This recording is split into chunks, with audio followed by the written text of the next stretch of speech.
Irmãos, vamos abrir nossa Bíblia no Evangelho de João, capítulo 3. O Evangelho de João, capítulo 3. Vamos ler do 1º ao 5º. Amém? O texto diz assim, irmãos: havia entre os fariseus um homem chamado Nicodemos, um dos principais dos judeus. Esse de noite foi ter com Jesus e lhe disse: Rabi, sabemos que és mestre vindo da parte de Deus, porque ninguém pode fazer esses sinais que tu fazes se Deus não estiver com ele. A isso respondeu Jesus: em verdade te digo, que se alguém não nascer de novo, não pode ver o reino de Deus. Perguntou-lhe Nicodemos: como pode um homem nascer sendo velho? Pode porventura voltar ao ventre materno e nascer segunda vez? Respondeu Jesus: em verdade te digo, quem não nascer da água e do Espírito não pode entrar no reino de Deus. Oremos, irmãos. Senhor Deus,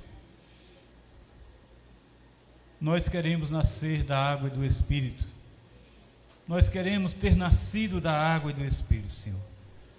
Nós queremos, ó Deus, viver essa novidade de vida. Nós queremos, Senhor, ter a nossa edificação espiritual, crescer espiritualmente, amadurecer espiritualmente, pois assim sabemos, ó Deus, que te servimos melhor e estamos mais próximos de ti e com certeza te serviremos segundo a vontade do Senhor. Pai amado, nos abençoa, nos dá o entendimento, Senhor, para que compreendamos essa palavra maravilhosa do Senhor. Nós te agradecemos, ó Pai, em nome de Jesus. Amém e amém. Irmãos, nós precisamos, sim, desse crescimento espiritual. Nós precisamos amadurecer espiritualmente. E só o poder da palavra de Deus pode fazer isso. Só o poder da ação do Espírito Santo do Senhor pode nos edificar, pode nos fazer crescer e não sermos mais meninos, mas estar maduros, ser maduros nessa caminhada cristã. Naquele momento ali de Jesus, ele encontra Nicodemos. E Nicodemos era um fariseu, um dos principais judeus, como disse Jesus, um mestre em Israel. Ele era membro do grupo minoritário do Sinédrio, mas os fariseus tinham uma influência sobre o público em geral. Eles eram bem vistos pelo público.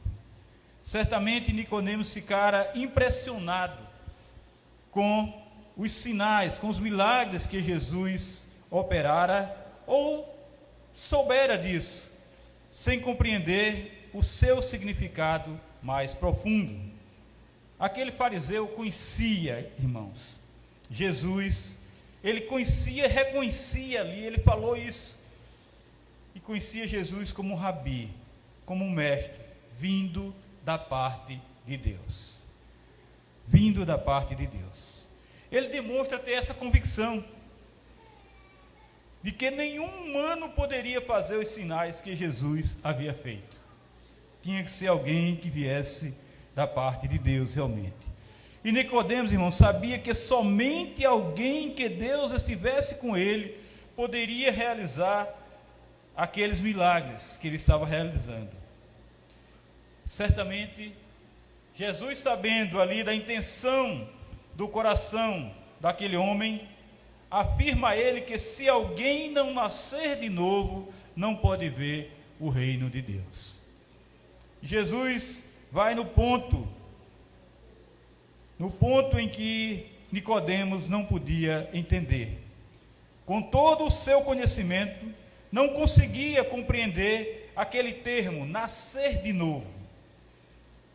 Ele estava na esfera física, ele estava na esfera carnal, e só compreendia o significado como voltar ao ventre materno e nascer uma segunda vez, mesmo sendo velho, mesmo ele questionando como poderia ser isso.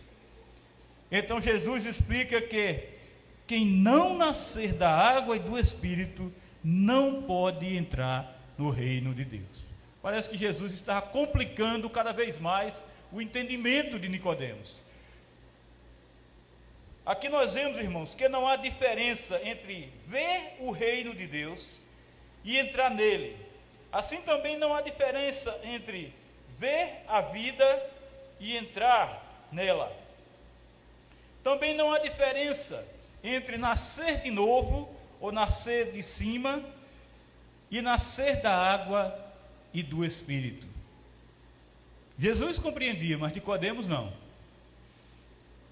Essa maneira de dizer isso que Jesus disse ecoa a linguagem do Antigo Testamento e pode ter sido escolhida para fazer soar uma campainha na mente de Nicodemos, dizendo: acorda, lembra-te da verdade. Se ele considerasse impossível adquirir uma natureza nova mais tarde na vida, agora ele deveria lembrar que Deus tinha prometido fazer exatamente isso ao seu povo, a Israel. Se ele achava aquilo impossível, aquilo algo tão estranho, se ele tinha conhecimento da verdade, ele tinha que se lembrar do passado, ele tinha que se lembrar da verdade. Espargirei água pura sobre vós e ficareis purificados, e porei dentro de vós espírito novo. Profetizou Ezequiel, no capítulo 36, 25 em diante. Este espírito novo, irmãos, era o espírito do próprio Deus. Porei dentro de vós o meu espírito, diz também lá Ezequiel 36, no versículo mais à frente, o 27. A promessa aqui a Israel, através de Ezequiel, foi ampliada na visão do Vale de Ossos Secos, que nós pregamos aqui há uns domingos atrás, quando o profeta obedeceu exatamente a ordem divina. Profetiza ao Espírito, que tem um significado igualmente a sopro. Profetiza ao Filho do Homem, diz-lhe: assim diz o Senhor Deus, vem dos quatro ventos, ó Espírito, e assopra sobre esses mortos, para que vivam. Ezequiel 37, 9. Nessa passagem de Ezequiel, como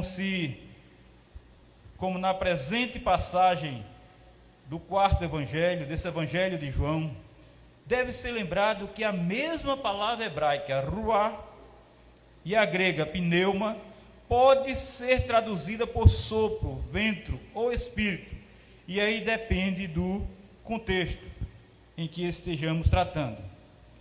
Mas a promessa de Ezequiel fazia referência em primeiro lugar a um avivamento, a um reavivamento nacional, a um reavivamento de Israel. Mas uma aplicação secundária a indivíduo, a uma só pessoa, individualmente, não era desconhecida. A purificação com água de Ezequiel 36, 25, aspergirei água pura sobre vós e ficareis purificados, era invocada como autoridade bíblica para o batismo dos prosélitos, quer dizer, daqueles que adentravam e eram pagãos que vinham para o judaísmo. Mas João Batista convocou seus ouvintes, apesar de serem verdadeiros israelitas, aqueles convocados, foram convocados a entrar no remanescente arrependido e crentes de Israel, que são as pessoas preparadas para o Senhor, deixando-se exatamente serem batizadas por Ele. Irmãos, Mas João deixou claro uma coisa interessante, que administrava um batismo de água, e que depois dele viria outro que o batizaria com o Espírito Santo. O batismo de água e o batismo do Espírito. Tanto o seu ministério, como o daquele que viria, como o ministério de Jesus, era necessário para cumprir a promessa do profeta. Agora, aquele que viria, o rabi, o mestre, insiste pessoalmente com Nicodemos: aceite a promessa em sua plenitude, o novo nascimento da água e do Espírito. O reino de Deus, irmãos, é uma nova ordem espiritual, na qual só é possível entrar através de um nascimento espiritual. Na carne nós já nascemos, mas precisamos ter esse renascimento espiritual. O evangelista estava escrevendo em uma época em que, para os seguidores de Jesus, o batismo de João há muito tinha sido absolvido pelo batismo cristão.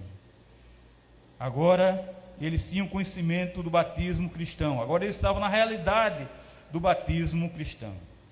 Se o batismo cristão já ensinava a necessidade de um novo começo,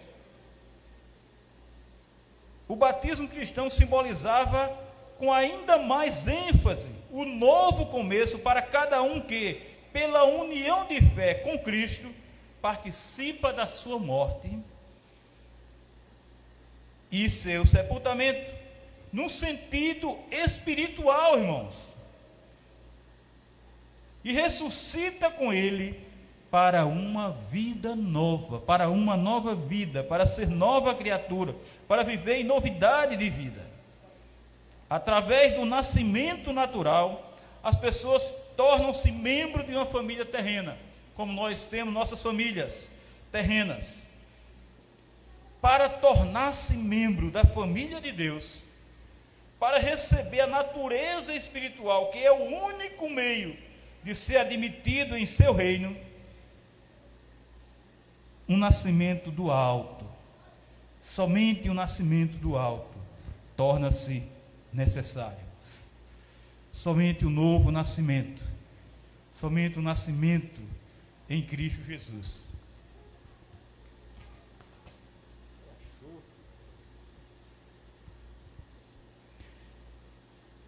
E então, diante disso, traça-se uma antítese, quer dizer, contrapor termos com sentidos opostos entre o campo de ação da carne e o do Espírito. Mas os que nascem do primeiro, da carne, podem nascer no segundo, através do Verbo divino, através de Cristo Jesus, que pertencia eternamente à ordem espiritual, mas se tornou carne para regenerar a humanidade. Jesus era espírito e se tornou carne, reencarnou para nos salvar. E nós, nascendo na carne, mortos espiritualmente, ele veio nos vivificar para que hoje nós tenhamos vida espiritual.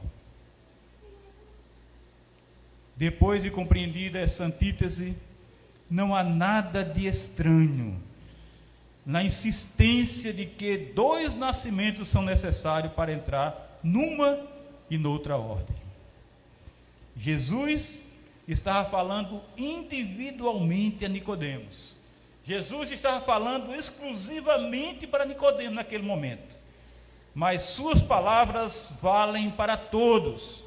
Por esta razão, ele muda para a segunda pessoa do plural, na última frase, quando ele diz: deveis nascer do alto.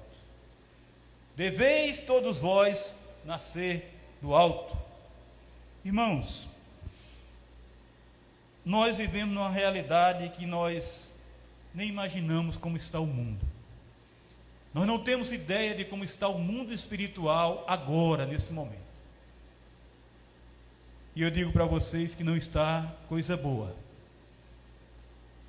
Não é a melhor maravilha do mundo. Não é sombra e água fresca, não. E nós almejamos aqui um avivamento, uma renovação, sermos novas criaturas. Mas nós, irmãos, precisamos de uma transformação urgentemente.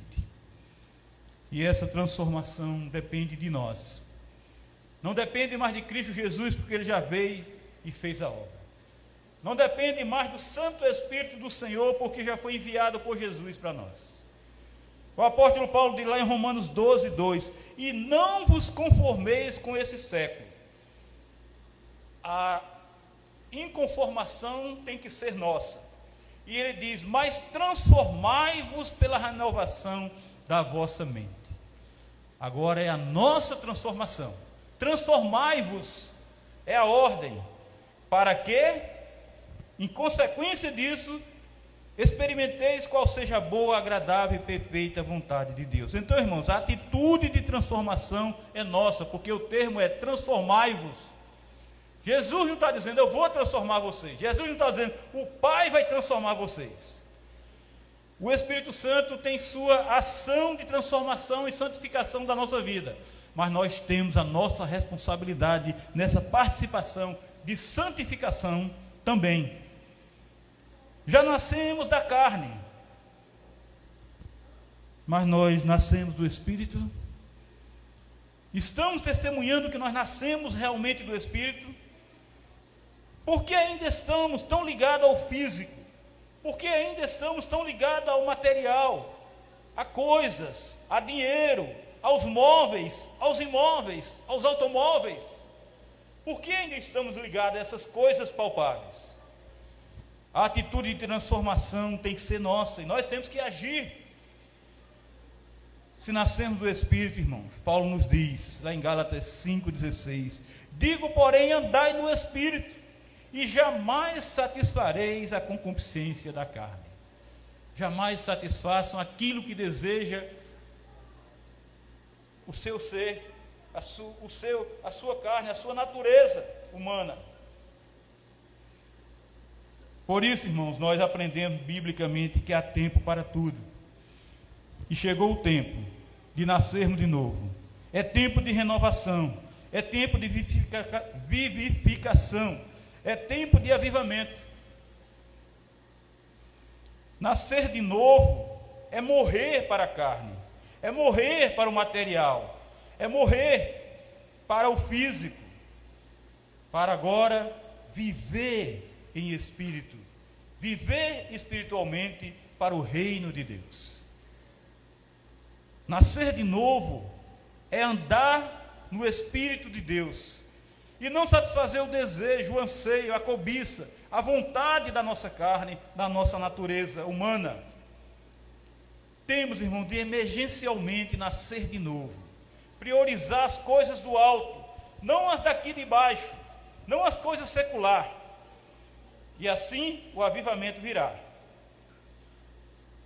virá dos altos céus, quando houver em nós novidade de vida, quebrantamento e um grande arrependimento em nosso coração. Nós temos, irmão, de priorizar o investir no reino de Deus, buscar em primeiro lugar o reino de Deus, colocar em nosso viver, antes de tudo, como diz Lucas, o reino de Deus. E isto é, em essência, em sua essência, oração e é evangelização. É servir a Deus, voltados para a salvação dos perdidos, amando as almas perdidas. E isso significa pregar, anunciar, proclamar, semear as boas novas do Evangelho de Cristo Jesus, semear as boas novas do nosso Salvador. É o se importar, irmãos, com os ossos secos. É o se importar com os mortos em pecados e delitos, com os perdidos, com os pecadores nas trevas.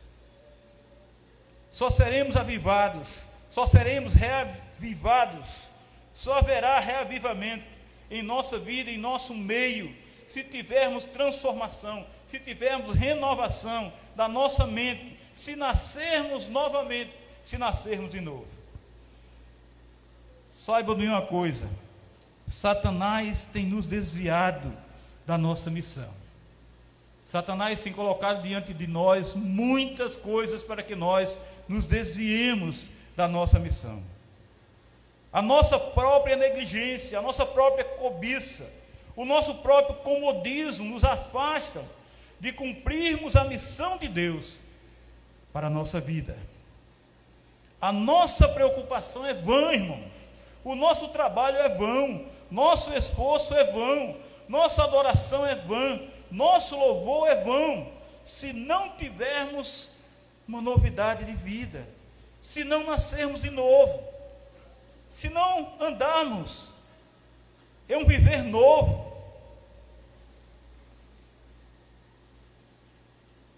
Fisicamente a igreja está doente. Muitos enfermos perecendo em epidemias, pandemias. Por quê? Porque Paulo afirma lá em 1 Coríntios 11:30, dizendo: eis a razão porque há entre vós muitos fracos e doentes, e não poucos, diz Paulo, e não poucos que dormem, e não poucos que já morreram mesmo. Mortos no pecado, irmãos. Mortos sem discernir o corpo. Mortos porque muitos estão na igreja, mas não são a igreja. Não são da igreja.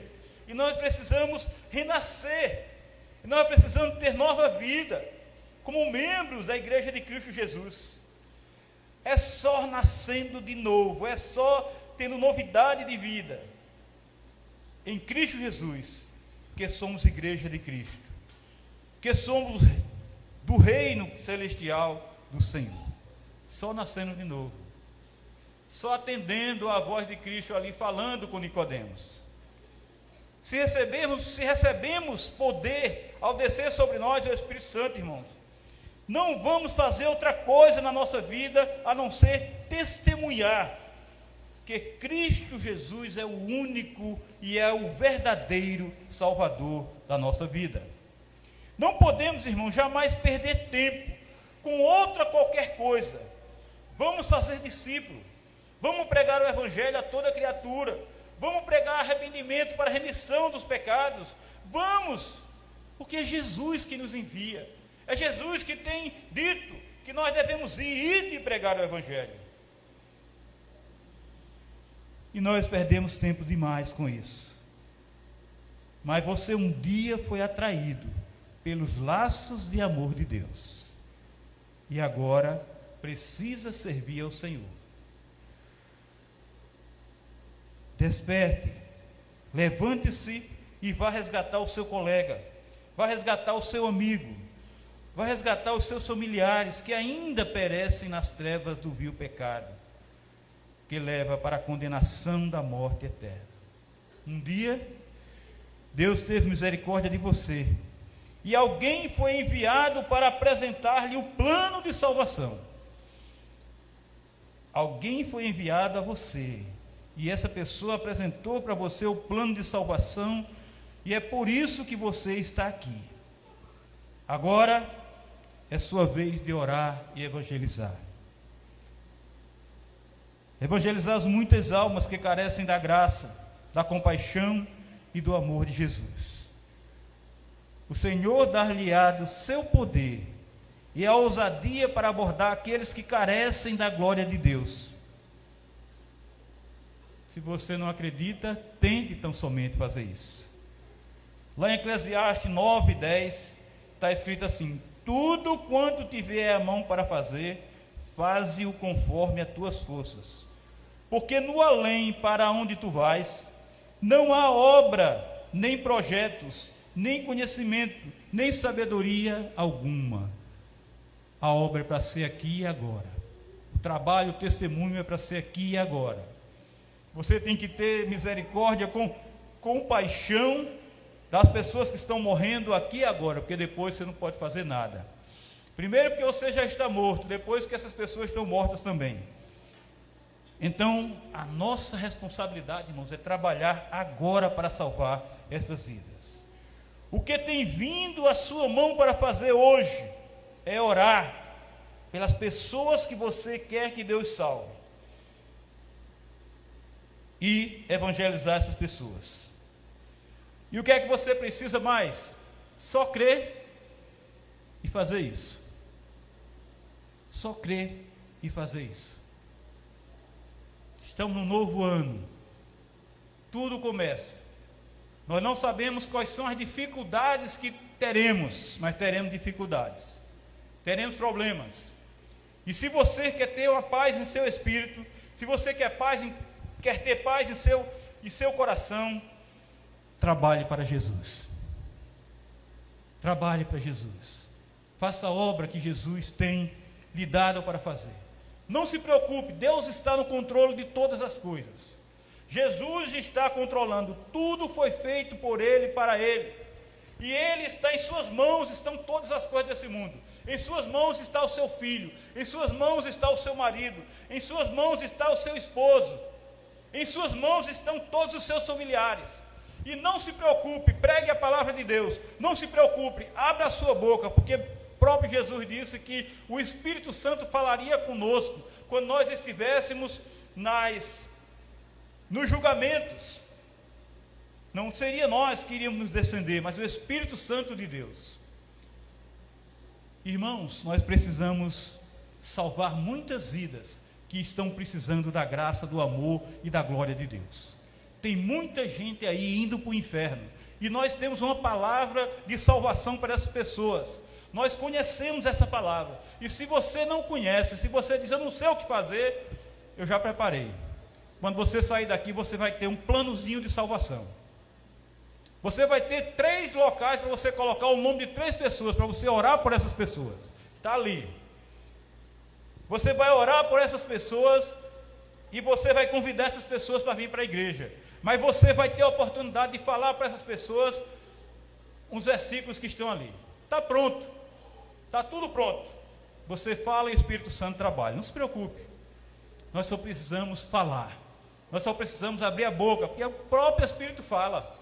O próprio Espírito Santo nos usa para que nós, irmãos, ganhemos muitas vidas. Nós estamos preocupados com isso. E é isso. É esta obra que vai transformar a nossa vida. É esta obra que vai nos impulsionar a estarmos mais próximos de Deus, a termos uma nova vida em Jesus, a termos uma novidade de vida nessa caminhada, porque o mundo está nos encaminhando, irmãos. Eu falei hoje de manhã e já venho falando muito isso. O mundo está ficando cada vez mais imoral e vai piorar. Projeto que vinha desde 2014 está aí. Para o pai casar com filho, filho casar com pai, mãe casar com filhas, e não só um, com várias pessoas da família. O projeto está aí. E a imoralidade está chegando. E nós precisamos de santidade, nós precisamos do amor de Deus em nosso coração. Nós precisamos de estar mais próximos, irmãos, da verdade, da palavra do Senhor. Nós precisamos aprender mais de Deus. Nós precisamos correr atrás muito mais da verdade do Senhor, conhecer mais da revelação de Deus nas suas sagradas escrituras, para que isso não venha nos atingir, pois isso já tem entrado em muitas igrejas por aí. Isso já tem entrado em muitas igrejas, a depravação já tem entrado em muitas igrejas por aí, e está escrito, irmãos, há muito tempo, nos catecismos está escrito que muitas igrejas que eram santas se transformarão em sinagogas de Satanás. Isso está escrito desde os catecismos, que isso vai acontecer, que isso pode acontecer. E o que é que nós temos que fazer? Nos apegarmos à palavra de Deus, estarmos reunidos com a igreja, aprendermos mais aqui nos cultos à noite, na escola dominical, no culto de oração da terça-feira, no culto de doutrina na quinta-feira. Quanto mais a gente estiver próximo da palavra de Deus, mais distante estaremos dessa miséria e dessas desgraças que está acontecendo nesse mundo, que já vem de muito tempo. E nós precisamos nascer de novo, nós precisamos desse avivamento, e esse avivamento Deus tem preparado no céu, e agora não depende de Deus, e agora não depende do caminho que esse avivamento pode percorrer para chegar até nós. Depende de nós, depende do nosso estado espiritual, depende da nossa condição espiritual, depende do nosso quebrantamento, do nosso arrependimento, do coração arrependido, depende, irmão, da nossa transformação. Transformai-vos, meu irmão, olhemos para cada um de nós, nos olhemos no espelho, irmão, nós temos olhado muito, mas para a vida dos outros, nós temos olhado muito para o pecado dos outros, nós temos olhado muito para a desgraça dos outros, e nós não temos enxergado a miséria que está em nós, o pecado, o nosso erro. E é isso que Deus quer. Quando nós conseguirmos enxergar, sondar o nosso próprio coração, o avivamento vem de Deus para nós. Pode ter certeza disso. Depende de nós. É a nossa vez agora de agir. O que Deus tem que fazer, Ele já fez. Ele já enviou seu Filho para morrer em nosso lugar, irmãos.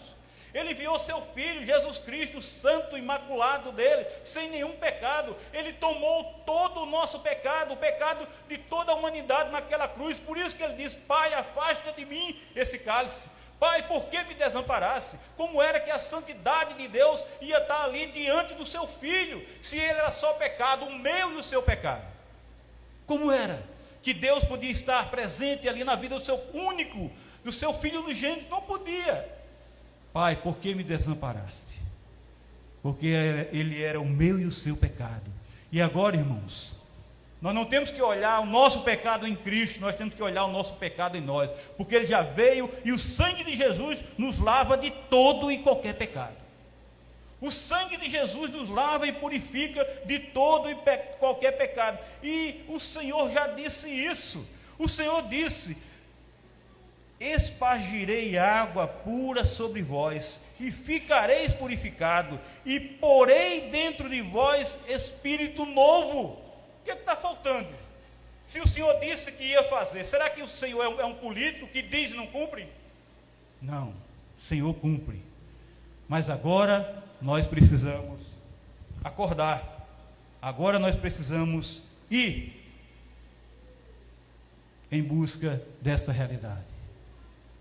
Que Deus aplique essa verdade em nosso coração, na minha vida e na sua vida, para que nesse novo ano nós tenhamos sim uma nova vida e vivamos em novidade de vida, para a honra e glória do Senhor. Que Deus nos abençoe e vamos louvar ao nosso Deus e Pai Todo-Poderoso.